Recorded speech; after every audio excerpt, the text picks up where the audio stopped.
The Cincinnati Bearcats are joining the Big 12 at a time of transition for the conference. They're part of the conference's new guard with Blue Bloods leaving and a new television deal on the horizon. So, what does this all mean? Those questions answered today on Locked On Bearcats. Our Locked On Bearcats, your daily podcast on the Cincinnati Bearcats, part of the Locked On Podcast Network, your team every day.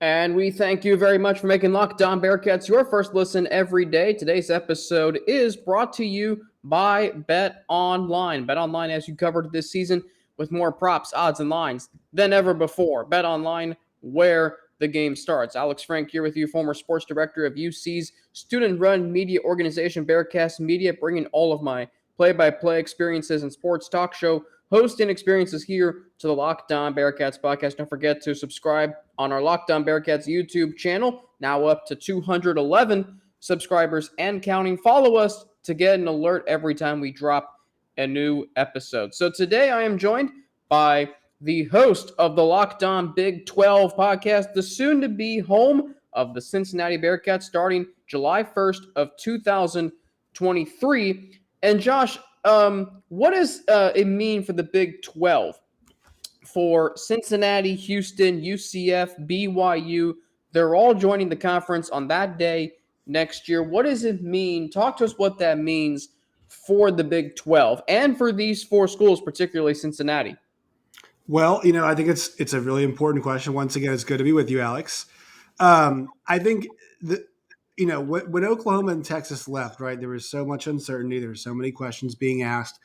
And the one really important thing here is that the Big 12 was able to negotiate this move after they heard about OU and Texas. And actually, they're able to get the transition before those two teams leave, right? At this point in time, it looks like, we're going to have OU and Texas still in the Big 12 while Cincinnati, BYU, Houston, and UCF join the conference as well. So I think my big takeaway right now is the speed with which the Big 12 was able to procure those four new teams and get them into the league is impressive. Now, I think once again, we have to note a lot of that comes down to money, right? The fact that the exit fees for the AAC are not as steep as the exit fees for the Big 12 for Texas and OU is a big factor for that. But the fact that we're going to get these four teams in for sure in every single sport starting in 2023. I mean,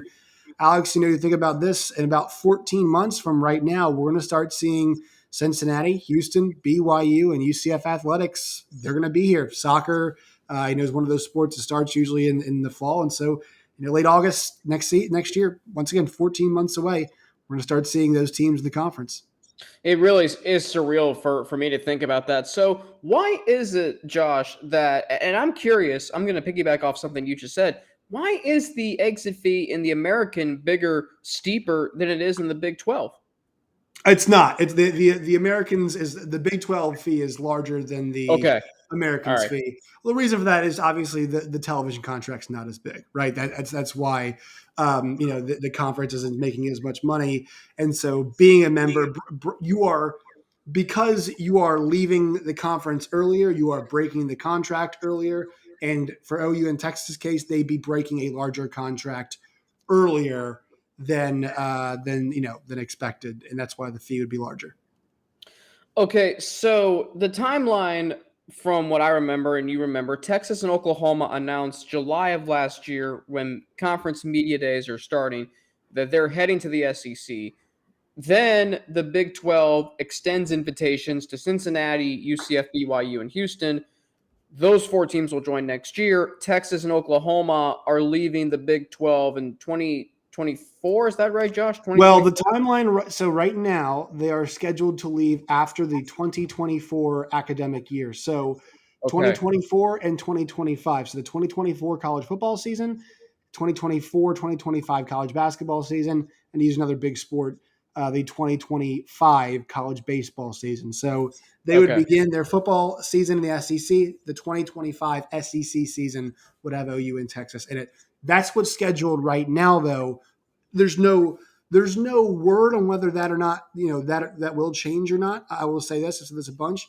There was more smoke around the AAC schools making that move faster than there was about OU and Texas making the move. It's pretty quiet on the Western Front right now in terms of that. So no move is imminent right now for them, at least from what we're hearing. So that means, as Bearcats fans, we get 2 years of Oklahoma and Texas being in the Big 12. So that could mean that both those teams come to Nippert Stadium at least once when the Bearcats join the Big 12. I mean, you want to talk about the hot ticket that would be for Cincinnati Bearcats students, fans, alumni, you name it. That's what we're going to get. Yeah, and I think there is a lot of excitement from all of these fan bases. I think if they wanted to, I think there's a lot of people that believe the powers that be in the Big 12 might make things really difficult on those teams that are planning to exit. If they were to do that, I think the most challenging places that you could play would be Nippert Stadium, Cincinnati, also BYU. Making those teams go to Provo, Utah, I think that's probably the most challenging in my opinion right now, just because it's a difficult venue. They're always really good, and that place is it's a pretty big stadium too. You know what I mean? I'm not sure what Nippert seats, but I know BYU's is pretty. I mean, it's considerably large. It's going to be one of the bigger ones in the conference when they come in. So those are the toughest trips. I think the Orlando trip is going to be a desirable one. I know the bounce house gets pretty loud, it gets pretty raucous. But I think from where the programs are right now, I think trips to Cincinnati and trips to BYU be the most difficult ones to see. And I think obviously those fan bases would get up for that because they want to prove a point saying, hey, we're replacing teams that we can beat. So, what do you think now that it's official? And I know I had you on back in March, I believe, but now that it's official that these teams are going to the Big 12, Cincinnati included in 2023, is Cincinnati going to bring to the conference from both a football and a men's basketball standpoint? Well, to me on the football side of things, it was interesting, Alex. I was actually having this conversation the other day with a couple of people about who the best coach in the new Big 12 is. And a lot of people, I was actually overruled out of the group we had. 3 of the 4 people I was talking with thought it was Luke Fickell. And I thought that was really interesting. I believe it's Mike. I mean, I think Luke Fickell's awesome. This is not me slighting Luke Fickell at all. I think Mike Gundy is number one. I would just say for the sustained success that they've had at a program like Oklahoma State, what he has done is incredibly uncommon. There are very few programs of Oklahoma State stature that win 8, 9, 10 games at the clip they do with the same coach. Kind of, almost a Wisconsin type program. Maybe not on what we think of the level of Wisconsin, right?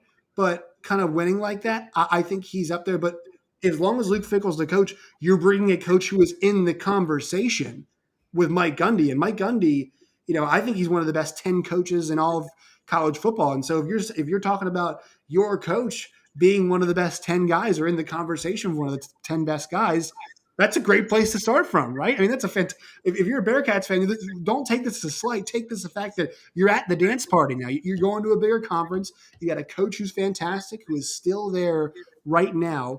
All of those things are positives. The roster turnover and the development, I'm curious to see how that looks.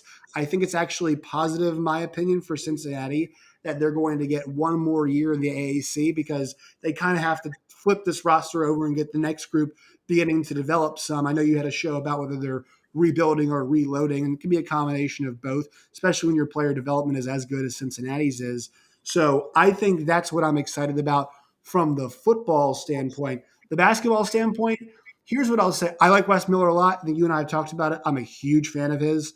I think there is a steeper learning curve for basketball because this league is so difficult. I mean, I think that Kansas State team last year is a good example. They had a lot of good players and were around a 500 team, didn't make the tournament. I think they make the tournament in other leagues. The last two national champions have come from the Big 12. The last three national champions almost came to the Big 12. Texas Tech was really close. It's been three separate programs, right? Texas Tech, KU, and Baylor. You're adding Houston, who was the Final Four team last year, and I think is pretty damn close to being almost a national championship caliber team. I think for them the adjustment's going to be the smallest.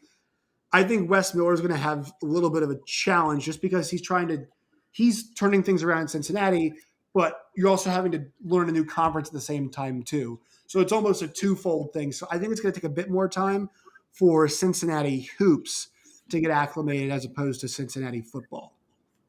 Still an exciting time for a school that is historically a basketball school going to perhaps the best conference in college basketball. So, Josh, after this, I want to ask you about the Bearcats' final season in the AAC, and if they fall short of a third straight conference championship, if that would put a stain on the how do I say this, the excitement of, to put it the least, of them joining the Big 12. So I'm going to ask you about that after a word from Bet Online. They are your number one source for all of your betting needs and sports info. You can find all the latest sports developments, league reviews, and news, including this year's NHL, Stanley Cup Final, and Major League Baseball. Bet Online is your continued source for all of your sporting wagering information, including live betting, esports, and scores.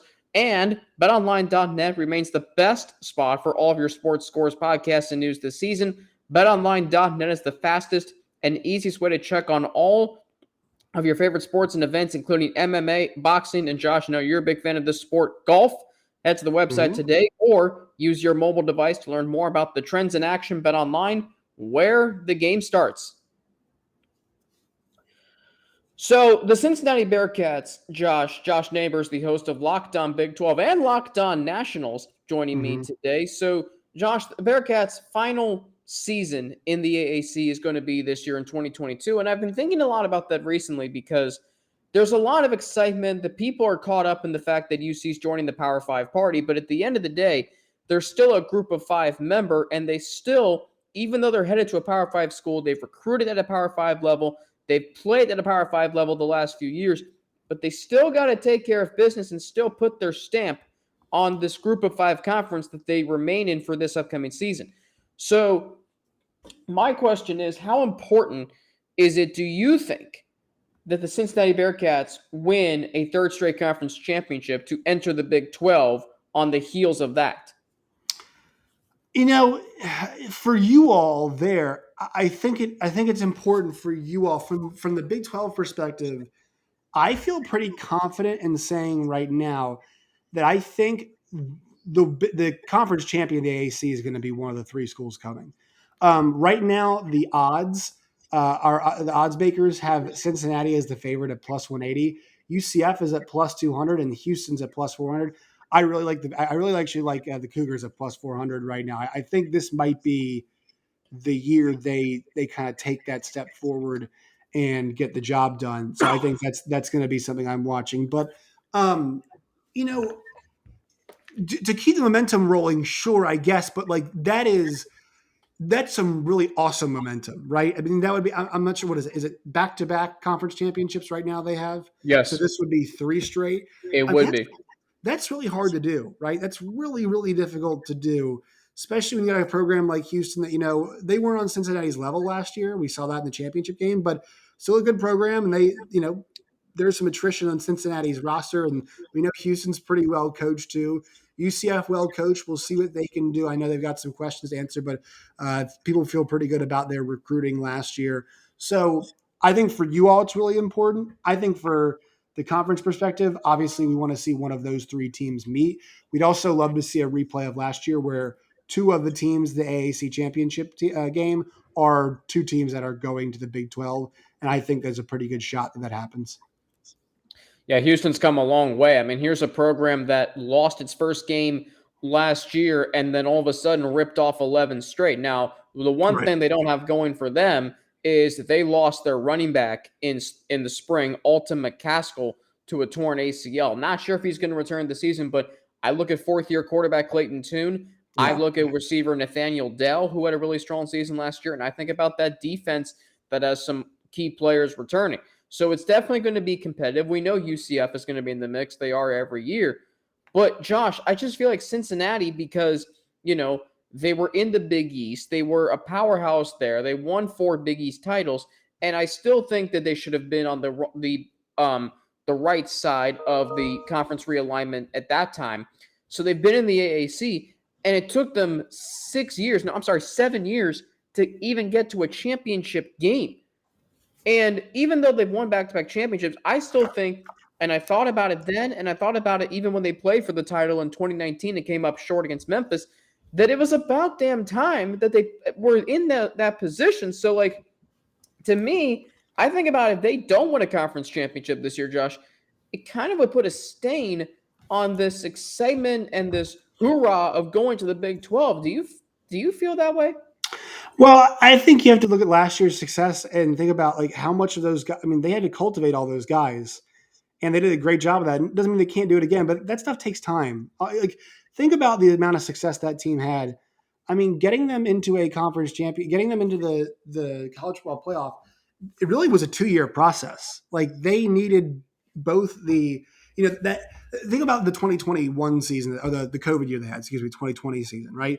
Their only slip up was a game against Georgia that really they should have won. I think they should have won that Georgia game, and that wasn't like a Georgia team that was resting a lot of its players. Georgia was playing a lot of their big dogs. Georgia won the championship the following season. You know what I mean? So, like, they had to put this run together where they won the championship that year, came up just short in a New Year's Six bowl. Next year, beat Indiana, had to beat Notre Dame, had to run the table. And to get there, and like that group was a special group. You can put together another group like that, but it takes time. And I think, understanding like you have to take a step back. Like Kobe Bryant and Sauce Gardner, to get 2 guys like that, it's really impressive that, to get running backs like that and get a quarterback like Desmond Ritter like they had. Like the offense at times was kind of stagnant last year, but to have a guy who was highly thought of as Desmond Ritter and to develop him and get him to a spot where he was that good and delivered that often takes some time. And so that's why I think it's okay for a reset. I know Cincinnati fans just want to keep the pedal down, but it's hard to do. Am I betting against it completely? No, but I'm just saying I wouldn't be shocked if that was the case. They take a small step back here in the year 2022. Yeah, I mean, there's definitely the possibility. I mean, and you look at the talent that they lost from last year's team. I mean, heck, 9 NFL draft picks, including 2 All-Americans. The third most, I think they had the third most of any team, which is remarkable. LSU and Georgia. Yeah, I mean, you're behind those 2 SEC powerhouses. I mean, it's amazing to me, the success of last year's team. And you are right, the time it took from the recruiting that they did in 2017 and 2018. And I think this year, Josh, you're going to see, hopefully, the fruits of that labor from the 2018 recruiting class, guys like Javon Hicks, Malik Vann, Charles McClellan stepping into larger roles because of guys who are departing like Brian Cook and Myjai Sanders and guys like Curtis Brooks, Elijah Ponder departed after the 2020 season. So you're going to finally see some players who have been recruited over the years, highly touted recruits, finally get into that spotlight. So this obviously is going to transition the subject here. The Big 12 is in a period of transition. So is this a good time for Cincinnati to be joining the Big 12, Josh? I mean, they're kind of caught in between, but I think generally speaking, like this is, look, you want to join the conference when your momentum is the best, and the fact that they're signed, sealed, and delivered to do it is great. I would say, like, maybe the momentum slows down some, but I would also say, like, think about USF. Like USF was definitely in the mix a few years ago to be considered, right, for a team to come to the Big 12 or any other conference. They lost all of their momentum, all of it. And so these things can be, not to be like a pun about the coach, but these things can be fickle, right? 1 second you could be the hot G5 team, and the next second you might not be anymore. Cincinnati, I think, is here to stay, especially as long as Luke Fickell is there. But they're capitalizing off of momentum. They're a hot team right now. They're a hot football program. Basketball program's got some momentum. I think it's the right time. I think it's the right time because when you're hot, there's no better time to make that next step up, if you will. You mentioned the men's basketball program maybe needs to, embark on a steeper learning curve than, let's say, football, because football, I mean, you look at what they did last year going to the college football playoff, beating Indiana and Notre Dame along the way. But is this university, Josh, football, men's basketball combined, are they ready to start not only competing, but winning from day one in the Big 12? Football is basketball. I don't think is. I think people would agree. I mean, it's this conference winning in basketball is insanely hard. It is insanely hard. Think about the coaches that are in this conference and the things that they have accomplished. Bill Self, two-time champion. You've got Scott Drew, who is a champion. You've got obviously Chris Beard, who is seconds away from becoming a champion at Texas Tech. You have got Porter Moser, who took a team, to the final, one or two, Final Four, obviously, for Porter Moser. You've got Bob Huggins, who has been around forever. Jerome Tang just became a head coach, and he was a big part of the success that they had at Baylor. You just go up and down the list, think about all of these coaches, and Mark Adams at Texas Tech, Yeah. like how good he is. I mean, this is such a difficult league to win in, to coach in. Jamie Dixon will tell you the same thing. Great coach over there, at TCU. It's a program in a good spot. It's got players in the league. We're thinking about Desmond Bain right now. Got good players, like Mike Miles and Eddie Lampkin, who are really good. And that's a team that was towards the middle of the pack in this league. It's really difficult to win. Mike Boynton, they had the number one pick last year. That's the kind of competition you're going up against. Variety. All of these teams have talent. A lot of these teams have older guys. A lot of these teams have great coaches. A lot of these teams have experienced coaches. That's what Wes Miller and company are going to have to contend with. Can they get there? Sure. It's a different weight class. It's the best basketball conference in America. No doubt about it. And you rattling off all those coaches, it puts it in perspective how good the conference is. I mean, the fourth or fifth coach you mentioned was Bob Huggins. The Bearcats fans, of course, know all about him. I mean, he spent 15 years here, or 16, 16 years here at Cincinnati. So, I mean, we know all about him. And I mean, that's going to be another thing with the Bearcats joining the Big 12. The rivalry renewed between them and West Virginia. Bob Huggins returning to newly renovated Fifth Third Arena and being a coach on the opposing sideline. I mean, I cannot wait for that. So there's another element to the transition period of the Big 12, the biggest element of that, and that is the new television deal that is on the horizon. We will talk about that with Locked On Big 12 host Josh Neighbors next after a word from two of our sponsors. All right, so the Big 12, Josh Neighbors, Locked On Big 12, Locked On Nationals, my guest today here on Locked On Bearcats. Alex Frank, your host each and every day. And the Big 12 is getting a new television deal soon. Josh, what can you tell us about that? Well, not much at this point in time. The factors that we're weighing right now, the things that you have to watch. All right, one, who's a new commissioner? All right, that's gonna decide this. The grant of rights, which is functionally the television deal, is up in 2025. So the negotiating window comes in like a year and a half, I think is what it is right now. The Big Ten is currently negotiating their deal as it stands right now. So that's something that you have to watch, is that the Big Ten, the way they go, the direction which they go is going to be very important for this. Them in the Pac-12, whatever happens with them is going to help define what happens here, right? So if the Big Ten signs up with exclusively Fox, it's actually probably good news, because that means that there's a lot of other places that might want live sports. If the Big Ten, in my opinion, splits up their package and goes with Paramount Plus and CBS for some, and goes with Fox for some, and ESPN for some, that could hurt, because there's a bunch of different places that are getting a piece of it, and they might not want Big 12 content. Pac-12, I'm interested to see. They're trying to get away from that Pac-12 network stuff. Might still have that, but they want more of their stuff on linear cable. And George Kliavkoff has been pretty transparent about that. He wants their stuff on. He thinks like we're basically two media deals away from a lot of stuff being on a la carte, Paramount Pluses, Peacocks, Apple TV Pluses, places like that. So I think he's going to be focused on getting on linear cable. I think the advantage the Big 12 might have, I think going towards a place and offering up your product as as a part of somebody's streaming platform, helping a CBS build a Paramount Plus, helping Apple build Apple TV Plus with football, helping a NBC build Peacock with giving them a lot of your football and big basketball games, Netflix, Hulu, YouTube TV exclusive stuff. I think that might be the best thing. You might be sacrificing some visibility, but I think as long as, the big thing you have to do is make sure the money is good. Because the thing that we're seeing here is, the ACC is in a bad TV deal. There's a chance the Big 12 to catch up, and surge ahead maybe in terms of yearly how much money they're raking in. I think that could be through a streaming service. So that's what to watch here.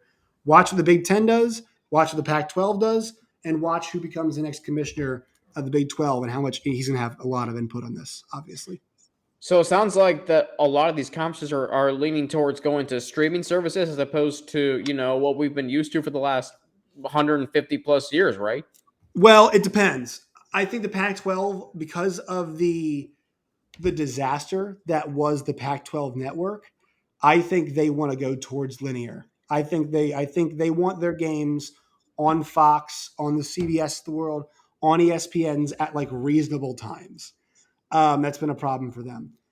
I think the Big Ten is going to do whatever makes the most money for them because look, they're going to be on TV anyway. They're going to make a lot of money. They've got a lot of coveted brands. Ohio State, Michigan, Penn State, they got brands that rate well. So they'll go that direction. Um, so I think it's going to be a mixture of both. I think the Big 12's best avenue, though, to make the most money is going to be like an Apple TV Plus. They just shelled out $250 million, I guess what the dollar figure was, for MLS. So obviously trying to get into the streaming space with live sports are these streaming services. I think the Big 12 definitely has a chance to be a part of that. Once again, you do give up some visibility because not everybody has it, but you're going to make some money because I think ultimately somebody might overpay for something just to say they have a live sport. Do you think at some point that there will be an established Big 12 network? It's an interesting question. I think everybody's kind of got one. So maybe there's Big 12 now stuff on ESPN Plus. It's a great question. I don't know. I don't know for sure if we're going to get a Big 12 network. Maybe it's something that's on a package. So if it goes to a Paramount Plus, they have Big 12 network programming on Paramount Plus, stuff like that. All right, so Cincinnati Director of Athletics John Cunningham spoke earlier this week, or last week rather, about Cincinnati the school receiving twice as much revenue from the television deal as they are now in the American. How important is that for Cincinnati, and just like how much will that benefit them once they join the Big 12? It's everything. I mean, it's what makes your facilities nicer. It allows you to hire more staff. It allows you to attract more recruits and get more people in to see what you've got. All of it. That's what matters. This is a money sport. It's what it is. That's the big reason why OU and Texas are leaving. It's the reason why the Big 12 had to stay to add teams to make it live. It's the reason why the Big 10 is about to make millions of dollars. Chasing the dollars. Chasing the dollars. Dollars means more win. More win. Well, ostensibly, we think more dollars means more wins because it means better facilities. It means more, more eyeballs. It means more kids being interested. It's a machine that feeds itself. So that TV contract really is everything. Okay, so let's go to on-field stuff to wrap up the show. So the Bearcats obviously have a huge quarterback battle. Ben Bryant, Evan Prater. Which quarterback do you think will give the Bearcats the best chance at having the most success in the Big 12? Well, I mean, better than me. This is this is a tough task, right? Replacing a guy who was, I mean, correct me if I'm wrong, but like the way Desmond Ritter just seemed revered. Like he just seemed. He was. I mean, just a guy who's a father, right? And you could kind of tell, like, just there is a maturity about him, right? Yeah. A guy who just got it, like what it meant to be a leader, what it meant to be the central figure, and it's tough. It's tough to find, right? It's tough to find, and it's important that you pick quarterback. I mean, Where do you think this battle is going? Is it going towards kind of the age of Bryant, or are people kind of intrigued by Evan Prater? I think right now it's still very much up in the air. I think, and I've said on this podcast many times that if it was up to me, I would choose Evan Prater because I think you have more potential on the offense with him. But there's also Ben Bryant's experience. He knows the program. He's been here since 2018. I know he transferred to Eastern Michigan for 2021 last year, but at the same time, um, I think it's 50-50 right now. I mean, and we probably won't know until the first game of the season, September 3rd, against Arkansas. So again, I would choose Evan Prater if it was up to me, but at the end of the day, it's still very much up in the air right now. It's going to be a battle throughout fall camp, starting late next month and into the Labor Day weekend in September. So, final question, Josh. Because when I think of the Big 12, and I think when a lot of people think of the Big 12, they think of this air raid, air Coryell, Don Coryell, passing offense, spread offense. We're going to spread the field. We're going to throw all over the field. But do you think Cincinnati, because they are a ground and pound offense? I mean, yeah, Desmond Ridder was unbelievable last year, 33 touchdown passes. But do you think Cincinnati has to evolve their offense into a spread offense to, be able to compete and win in the Big 12? No, I mean, the two teams that were in the Big 12 championship last year were Oklahoma State and Baylor, and they were defense first, run the football teams. I know people think Mike Gundy, oh my God, no offense, right? I mean, no, that team was run the football and play defense. Like, don't get it twisted. I think this league, where it's going, is it's adapting to its personnel better. I think that's the way it was. I think last year there were some really good defenses, and I think last year there were a lot of good running backs. I think that's what made this conference go last year. The reason, Brees Hall, Abram Smith, Deuce Vaughn, Letty Brown, Jalen Warren, Kennedy Brooks. All of these guys were really good running backs. Even Devin Neal at KU is back. Bijan Robinson, obviously, who's back. This is a running back league last year. The quarterback play was down. I think you're going to see it be dependent on. I think because there's a lot of good coaches in this league, they adapt their teams, their game plans, their strategies to their strengths. That's what guys like Lance Leipold are really good at. That's what Mike Gundy did last year. That's what Matt Campbell is really good at doing. That's what Dave Aranda did last year. So I think those coaches who adapt their teams to what they do best will succeed. And so I think Cincinnati is going to be one of those situations. Now, they might, like Baylor. I think Baylor is always going to have this kind of disposition towards running the ball and playing defense because Dave Aranda is their coach. But you can do different things within that. You can kind of lean towards more pass-happy stuff at times. So I think it's just going to depend on the personnel, and it's going to depend on what the coaching staffs think is best. But I don't think it's a bad idea for Cincinnati to come in this league and try to run the football and play at the line of scrimmage. I don't think that would be a bad plan at all. We'll see what happens. Josh Neighbors, Locked On Big 12, also Locked On Nationals. He's also a producer for the college channel on Sirius XM Radio. It's always a pleasure having you on, Josh. Where can fans follow you on Twitter and other places where they can see your work? You guys can find me on Twitter at @JoshNeighbors_. You guys can find the show at LO Big 12. You guys can find us wherever you get your podcast and on YouTube as well. Make sure you guys subscribe. We are approaching 900, trying to get to 1,000 before the football season starts. And also, we have weekly mailbags, so I love to hear questions from people. So leave us a question in our community tab as well. Alex, thanks for having me on. Josh Neighbors, thank you so much for joining me today on Locked On Bearcats, the host of Locked On Big 12. And we will be back tomorrow. I want to talk more about the cornerback turnover for the Cincinnati Bearcats because it is going to be a major storyline, probably the second biggest storyline going into the season and throughout the season. Who takes over for two All-Americans?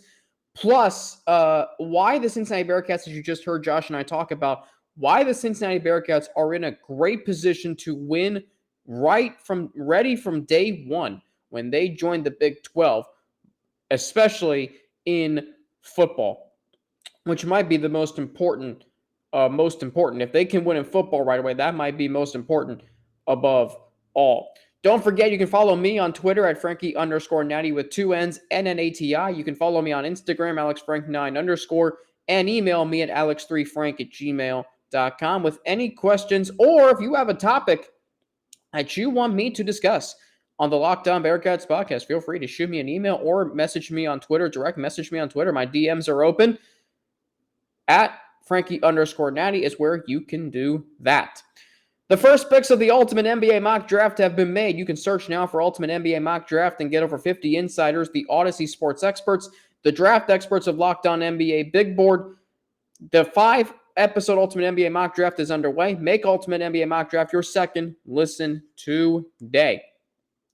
For the Locked On Bearcats podcast, I'm Alex Frank. Don't forget to subscribe to our YouTube channel. Follow us to get an alert every time we drop a new episode. And I will be back tomorrow on the Locked On Bearcats podcast. I'm Alex Frank. Thanks for making us your first listen every day. Have a great rest of your day. And I will be back tomorrow here on Locked On Bearcats.